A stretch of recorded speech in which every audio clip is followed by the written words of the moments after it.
Hello, friends. Today I'm going to be talking about the Pilgrims because how can I not talk about the Pilgrims on the week of Thanksgiving? So, I have so many amazing things to say. I have an online course if you want to just buy that. It's probably going to be about the same length, but anyway, I thought I would do a video where I recap some of the things that I've already taught and I share with you what resources I use for teaching the pilgrims, and I share my notes with you on what I learned from my study of the pilgrims with my students. So let's start off by telling the story of the pilgrims. Okay. One of the main books that I use is, oh no, it's not on this shelf. Oh, well, I'm gonna have to go get it. So, one moment while I go get that. Okay, we're back. I've got my book. I think I took off the original cover and it looks old, but we don't have central air, so it is open to the elements in some ways. But this particular book is basically a copy or um, basically the original writings of William Bradford, who was the governor of Plymouth when the Pilgrims had arrived. So he took it upon himself to write the entire history of their story from his own words, from his own perspective, because he was there. So this is first-hand account. This is primary resource. This is so important for us as Americans to understand what God did through the pilgrims and how they are the example and the heritage that we that was passed down to us as Americans. And it is so important to understand this story. So this book was published in 1993 by New York Alfred Knopp Publishing or something like that. I'll let you take a look at the inside cover there. But it's the story, of course, is written by William Bradford. It is not a edited version whatsoever. And so it's so fun to read writings from 1600. That's when this book was actually written. And I tell you, it is one of the most amazing books you'll ever read. One, because these people were Christians. They loved God. They came to America for freedom to worship and follow God. And it's just an inspiration what they endured for that cause.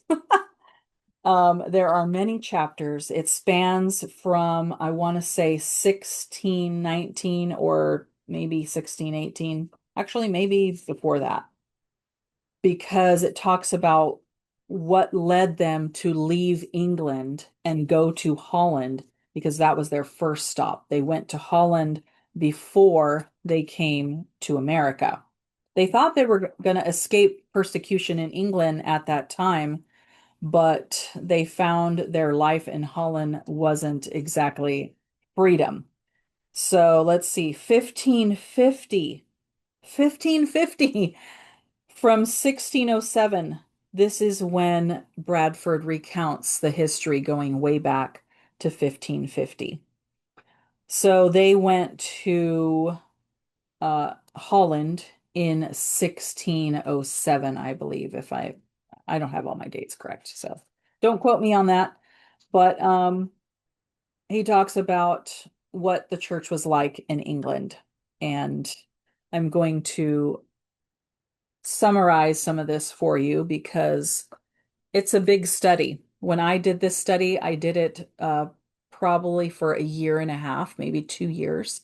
I use these red books right here also because that's where I originally found out about the primary resource of this book. The story is called Of Plymouth Plantation by William Bradford. So if you're researching, you can look that up. There's actually a PDF of it that's free, and so you don't have to buy the book, but there's access to original history. Like, how many histories do we have from 1600? Not very many, and this is definitely a treasure. Okay, so I'm going to summarize it in, let's see, one, two, three, four, five, six, seven parts, because these are the seven most important parts that I believe we should know about. It highlights the some of the most amazing things about them. So, the first section is the voyage to Holland. So, what was their voyage like? I'm going to read maybe a couple minutes of that. And this is my summary of it. The Pilgrims left England and endured many hardships on their journey to freedom. The Pilgrims chose to abandon their homeland, their friends, their livelihoods, because they were forbidden to worship God according to Scripture. Both the English government and the state church persecuted them. Can you even believe that? That the state church would persecute them for wanting to follow God and worship God? Leaving them no choice but to seek a new land where they could obey God freely.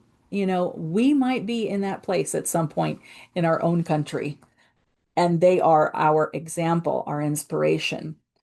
Though intimidated by the unknown, new language, strange customs, unfamiliar work, they were strengthened by their commitment to God's ways and their trust in His providence. I'm telling you, their faith was strong. Their attempt to flee was met with repeated trials. First, they were denied passage on a ship they had arranged when they attempted to bribe sailors to let them ab aboard secretly because they were trying to get on this boat secretly. And they were betrayed. So they were like, "Oh yeah, let I got a friend. He has a boat for you. They can help you." Well, that boat never showed up. They were betrayed, robbed, and arrested. Yes, the police came for them, hunted them down. Hiring their own private boat failed as well. They were once again deceived, searched, mocked, and imprisoned for a month. Okay? You're on this mission to escape tyranny, and you make every attempt to do that secretly. You get caught, and you don't just get caught, you get thrown into jail. All right?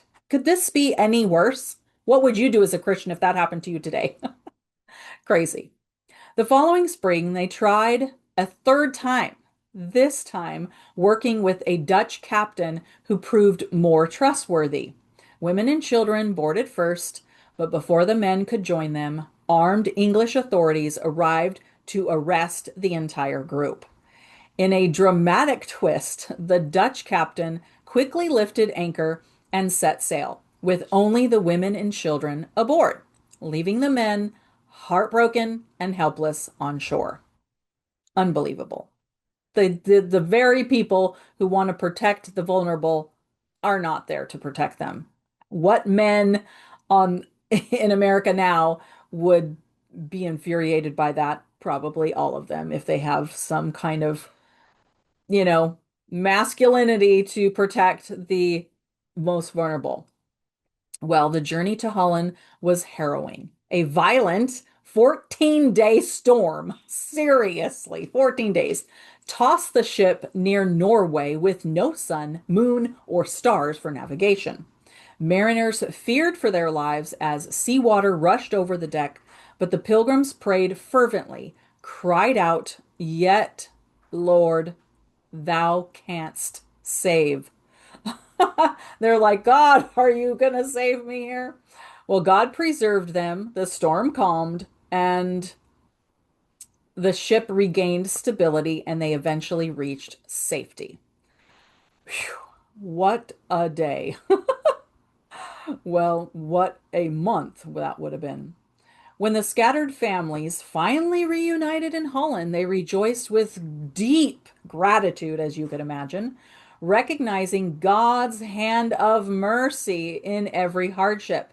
Though betrayal, imprisonment, separation, and deadly storms, their faith and reliance on God carried them to their new beginning. So, I think we should just make this a few episodes. That would be episode one of the Pilgrim Story.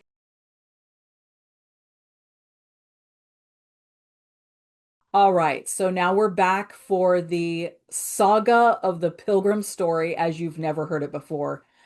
Actual summary from Bradford's own history right here, written in 1600, published in 1993 for us to read. Now, the Pilgrims have been amazing at preserving this history that we have. If you go to Plymouth Plantation in Massachusetts, you will find more primary resources and such a beautiful place to go and remember what kind of people the Pilgrims were, which is the heritage we have in this country.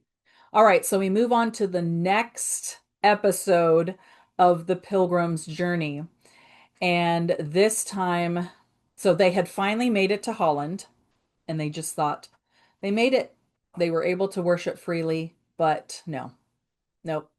Persecuted by both the Catholic Church and the state church, the Pilgrims longed to worship God freely. So, seriously, now they're being persecuted by the Catholic Church. Who's not persecuting true Christians in these days? Nobody, apparently. Their first attempt failed when officials at the port shut down access to the boats. Then they hired a private ship, but the owner betrayed them and took their money. Oh my gosh. I mean, the trials just keep coming. After multiple failed attempts, including bribing mariners who also deceived them, the Pilgrims finally secured passage with a trustworthy Dutch captain.